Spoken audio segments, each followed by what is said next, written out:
మా అన్నకి నైట్ 8:30 ఆ టైంలో ఏదో నా మీద ప్రయోగం చేయాలని ఒక ఐడియా వచ్చింది. అందుకే ఈ ప్రయోగం నా మీద చేస్తున్నాడు. ఇన్‌స్టాగ్రామ్‌లో చూసాడంట ఈ రీల్. సో, కావాల్సినవన్నీ వెంటనే బిగ్ బాస్కెట్‌లో ఆర్డర్ పెట్టేశాడు. మేమిక్కడ చేస్తున్నది ఒక kind off white sauce pasta లాగే, కానీ పాస్తా బదులు మ్యాగీ యాడ్ చేస్తున్నాము.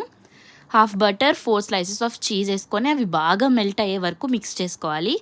అందులోకి ఒక హాఫ్ గ్లాస్ పాలేసుకొని ఒక హాఫ్ బాటిల్ ఫ్రెష్ క్రీమ్ వేసుకోవాలి. ఫ్రెష్ క్రీమ్, పాలు బాగా మిక్స్ అయ్యే వరకు కలుపుకున్న తర్వాత mayonnaise, schezwan sauce, tandoori sauce and chilli sauce వేసుకోవాలి. ఇవన్నీ వేసుకొని మంచిగా కలర్ చేంజ్ అయ్యే వరకు మిక్స్ చేసుకోవాలి. లైట్గా కారం, అలాగే టేస్ట్కి సరిపడా సాల్ట్ యాడ్ చేసుకొని ఆ మ్యాగీ మసాలా అనేదంతా కూడా లాస్ట్లో యాడ్ చేసుకొని మ్యాగీ మొత్తం వేసేయాలి.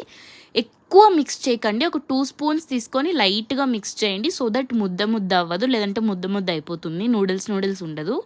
ఇలా మిక్స్ చేసుకొని లాస్ట్లో చిల్లీ ఫ్లేక్స్, ఆరిగానో వేసేసుకొని అలా డెకరేషన్ కోసం పైన ఒక స్లైస్ ఎత్తిపెట్టాను. సో చీజ్ వేసేసుకొని సర్వ్ చేసుకుంటే సూపర్ ఉంది. మేము తిన్నదంతా తీసుకుపోయి నా తమ్ముడికి కూడా ఇవ్వాలని మేము నైట్ 9:30 ఆ టైంలో అయితే వెళ్ళాం వాడికి ఇవ్వడానికి. ఇచ్చేసి ఫ్లవర్స్ తీసుకొని ఆ చల్ల గాలిలో ఒక ఐస్ క్రీమ్ తింటే ఎలా ఉంటుంది చెప్పండి. అందుకే ఐస్ క్రీమ్ తిని ఇంటికి వచ్చేసాం.